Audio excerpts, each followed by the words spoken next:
श्री परमात्मने नमः। श्री चैतन्य चरित्रावली अध्याय शांतिपुर में अद्वैताचार्य के घर। लोगों के मुख से ऐसी बातें सुनकर नित्यानंद जी सभी से कहते, महाप्रभु बड़े दयालु हैं। उनके हृदय में प्राणी मात्र के प्रति दया के भाव हैं। उनका शत्रु या अप्रिय कोई भी नहीं। वे अपने अपकार करने वाले के प्रति भी प्रेम प्रदर्शित करते हैं। वे तुम लोगों के ही प्रेम के वशीभूत होकर फुलिया होते हुए शांतिपुर जा रहे हैं। शांतिपुर में वे आचार्य अद्वैत के घर ठहरेंगे। तुम सभी लोग वहीं जाकर प्रभु के दर्शन कर सकते हो।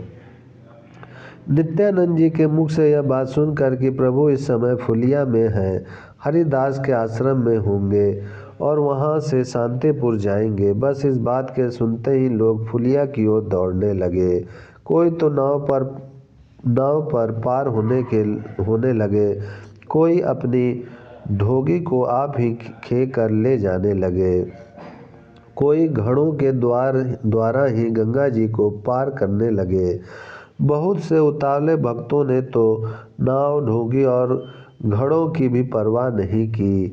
वे वैसे ही गंगा जी में कूद पड़े और हाथों से तैरकर उस पार पहुंच गए। हजारों आदमी बात की बात में गंगा जी को पार करके फुलिया ग्राम में पहुंच गए। प्रेम में उन्मत्त हुए पुरुष जोरों से हरि बोल की गगनभेदी ध्वनि करने लगे। उस महान कोलाहल को सुनकर प्रभु आश्रम में से बाहर निकल आए। सन्यासी वेशधारी प्रभु के दर्शनों से वह प्रेम उन्मत्त हुई अपार जनता जोरों से हरि ध्वनि करने लगी। सभी के नेत्रों से आंसुओं की धाराएं बह रही थीं।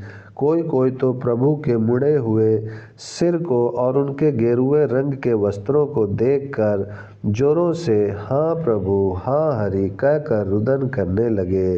प्रभु ने सभी को कृपा की दृष्टि से देखा और सभी को लौट जाने के लिए कहकर आप शांतिपुर की ओर चलने लगे।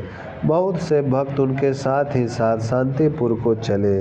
कुछ लौटकर नवद्वीप की ओर आ गए। इधर नित्यानंद जी लोगों को प्रभु के आने का समाचार सुनाते हुए सची माता के समीप पहुँचे। उस समय माता पुत्र विछोह रूपी रोग से आक्रांत हुई बेहोशी के सहित आहें भर रही थीं। नित्यानंद जी ने माता के चरण स्पर्श किए। माता ने चौंक कर देखा कि सामने नित्यानंद खड़े हैं। अत्यंत ही अधीरता के साथ माता कहने लगी, बेटा निताई, तू अपने भाई निमाई को कहाँ छोड़ आया? तू तो मुझसे प्रतिज्ञा करके गया था कि मैं निमाई को साथ लेकर आऊँगा। वह कितनी दूर है उसे तू पूछे क्यों छोड़ आया? तू तो संग लाने के लिए कहा गया था। मेरा निमाई कहाँ है? बेटा मुझे जल्दी से बता दे। तेरे ही कहने से मैंने अब तक प्राण रखे हैं। अब तो मुझे जल्दी बता दे, कहीं तू भी तो मुझे निमाई की तरह धोखा नहीं देता। तू सच सच बता दे निमाई कहाँ है? मैं वहीं जाऊंगी तो मुझे अभी उसी देश में ले चल जहाँ मेरा निमाई हो। उपवासों से क्षीण हुई दुखिनी माता को धैर्य बनाते हुए नित्यानंद जी ने कहा, माता तुम इतनी अधीर मत हो, मैं तुम्हारे निमाई को साथ ही लेकर आया हूँ। वे शांतिपुर में अद्वैताचार्य के घर पर हैं।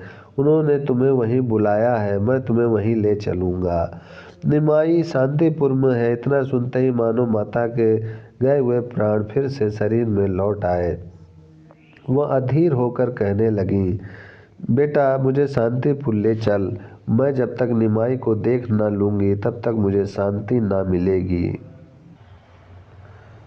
नित्यानंद जी ने देखा कि माता चिरकाल के उपवासों से अत्यंत ही क्षीण हो गई हैं। उन्होंने निमाई के जाने के दिन से आज तक अन्न का दर्शन तक नहीं किया है। ऐसी दशा में यदि इन्हें प्रभु के समीप ले चलेंगे तो इन्हें महान दुख होगा। इसीलिए इन्हें जैसा भी बने तैसे आग्रहपूर्वक थोड़ा बहुत भोजन कराना चाहिए।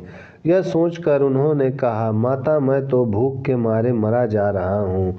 जब तक तुम्हारे हाथ का बना हुआ भोजन न पाऊँगा तब तक मेरी तृप्ति न होगी। इसीलिए जल्दी से दाल भात बनाकर मुझे खिला दो, तब प्रभु के समीप चलेंगे। मुझसे तो भूख के कारण चला भी नहीं जाता।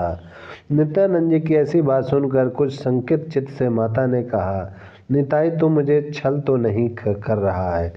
मुझे भोजन कराने के निमित्त ही तो निमाई के शांतिपुर आने का बहाना नहीं कर रहा है। तो मुझे सच सच बता दे, निमाई कहाँ है? नित्यानंद जी ने माता के चरणों को स्पर्श करते हुए कहा, माता, मैं तुम्हारे चरणों का स्पर्श करके कहता हूँ कि मैं तुम्हें ठग नहीं रहा हूँ। प्रभु फुलिया होकर शांतिपुर मेरे सामने गए हैं और मुझे तुम्हें लाने के लिए स्वर्णद्वीप भेजा है। नित्यानंद जी की इस बात से माता को संतोष हुआ। वह बड़े कष्ट के साथ उठी और उठकर स्नान किया, फिर विधिवत भोजन बनाया। भोजन बनाकर भगवान का भोग लगाया और नित्यानंद जी के लिए परोस कर उनसे भोजन करने के लिए कहा। नित्यानंद जी ने आग्रह के साथ दृढ़ता दिखाते हुए कहा, पहले माता कर लेंगी तब मैं भोजन करूँगा। माता ने कहा, बेटा, मेरे भोजन को तो निमाई साथ ले गया, अब वही जब करवाएगा तब भोजन करूँगी, उसके बिना देख मुझे भोजन भावेगा ही नहीं। नित्यानंद जी ने कहा, तुम्हारा एक बेटा निमाई तो शांतिपुर में है और दूसरा बेटा तुम्हारे सामने है। तुम अब भी भोजन ना करोगी तो मैं भी नहीं करता। मैं माता को बिना खिलाए भोजन कर ही नहीं सकता। माता ने कुछ आग्रह के स्वर में कहा, पहले तू कर तो ले, तब मैं भी करूँगी। बिना तुझे खिलाए मैं कैसे खा सकती हूँ? नित्यानंद जी ने प्रेम पूर्वक बच्चों की भांति कहा, हाँ, यह बात नहीं है, मैं तो तुम्हें करा के ही भोजन करूँगा। अच्छा, तुम मेरी शपथ खाकर कह दो कि मेरे कर लेने के पश्चात तू भी भोजन कर लोगी। नित्यानंद जी के अत्यंत आग्रह करने पर माता ने भोजन करना स्वीकार कर लिया। तब नित्यानंद जी ने प्रेम पूर्वक माता के हाथ का बना हुआ प्रसाद पाया। उनके भोजन कर लेने के उपरांत माता ने विष्णुप्रिया जी को भी आग्रह पूर्वक भोजन कराया और स्वयं भी 2-4 ग्रास खाए, किंतु उनके मुख में अन्न जाता ही नहीं था। जैसे तैसे उनके करके उन्होंने थोड़ा भोजन किया। माता के भोजन कर लेने के अनंतर नित्यानंद जी ने चंद्रशेखर तथा श्रीवास आदि भक्तों से कहा, आप लोग पालकी का प्रबंध करके माता को साथ लेकर अद्वैताचार्य के घर शांतिपुर आवे। तब तक मैं आगे चलकर देखता हूँ कि प्रभु पहुँचे या नहीं। भक्तों ने नित्यानंद जी की बात को स्वीकार किया। वे शांतिपुर की तैयारी करने लगे। इधर उतावले अवधूत नित्यानंद जी जल्दी से दौड़ते हुए शांतिपुर पहुँचे। अद्वैताचार्य के घर पहुंचकर नित्यानंद जी ने देखा प्रभु अभी तक वहां नहीं पहुँचे। तब उन्होंने आचार्य से पूछा, क्या प्रभु यहाँ नहीं आए? प्रभु के आगमन की बात सुनकर अद्वैताचार्य प्रेम में गदगद हो उठे। रुधे हुए कंठ से उन्होंने कहा, क्या प्रभु इस दीनहीन कंगाल के ऊपर कृपा करेंगे? क्या प्रभु अपने चरण धूले से इस अकिंचन के घर को पावन बनावेंगे? नित्यानंद जी ने कहा, मुझे वे नवद्वीप भेजकर स्वयं फुलिया होते हुए आपके यहाँ आने वाले थे। यहीं पर माता तथा भक्तों को भी बुलाया है, आते ही होंगे। इतना सुनते ही वृद्ध आचार्य आनंद में विभोर होकर उछल उछल कर नृत्य करने लगे। उस समय उनकी दशा विचित्र थी। वे हर्ष और शोक दोनों के बीच में पड़े हुए थे। वे प्रभु के संन्यास का स्मरण करके तो दुखित भाव से रुदन कर रहे थे और प्रभु के पधारने और उनके दर्शन पाने के सुख के कारण भीतर ही भीतर परम प्रसन्न हो रहे थे। उस समय उन्होंने अपनी धर्म पत्नी सीता देवी से प्रभु के लिए भांति भांति के भोजन बनाने को कहा। आचार्य पत्नी सीता देवी तो उसी समय नाना प्रकार के व्यंजनों के बनाने में लग गईं और आचार्य देव अपने पुत्र हरिदास, नित्यानंद तथा अन्य भक्तों के सहित प्रभु को देखने के लिए गंगा किनारे पहुँचे। गंगा किनारे पहुंचकर दूर से ही आचार्य ने देखा बहुत से भक्तों से घिरे हुए, हाथ में दंड कमंडलू धारण किए, गेरुए रंग के वस्त्र पहने प्रभु जल्दी जल्दी शांतिपुर की ओर आ रहे हैं। दूर से देखते ही आचार्य ने पृथ्वी पर लौटकर साष्टांग प्रणाम किया। जल्दी से आकर प्रभु भी दंड कमंडलों के सहित आचार्य के चरणों में गिर पड़े। उनके चरणों में हरिदास जी पड़े और इसी प्रकार एक दूसरे के चरणों को पकड़कर भक्त जोरों के सहित कृदन करने लगे। घाट पर के स्त्री पुरुष इस प्रेम दृश्य को देखकर आश्चर्यचकित हो गए। सभी इस अपूर्व प्रेम की प्रशंसा करने लगे। बहुत देर के अनंतर प्रभु स्वयं उठे। उन्होंने अद्वैताचार्य को अपने हाथों से उठाया और अपने चरणों के समीप पड़े हुए आचार्य अद्वैत के पुत्र अच्युत को प्रभु ने गोदी में उठा लिया और अपने रंगे वस्त्र से उसके शरीर की धूली पोंछते हुए कहने लगे, आचार्य तो हमारे पिता हैं, तुम्हारे भी वे ही पिता हैं क्या? तब तो हम दोनों भाई भाई ही हुए। ठीक क्यों? ठीक है ना? बताओ, हम तुम्हारे भाई नहीं हैं, हमें पहचानते हो? बालक अच्युत ने उत्तर दिया, प्रभु आप चराचर जीवों के पिता हैं। आपके पिता कौन हो सकते हैं? आप तो वैसे ही मुझसे हंसी कर रहे हैं।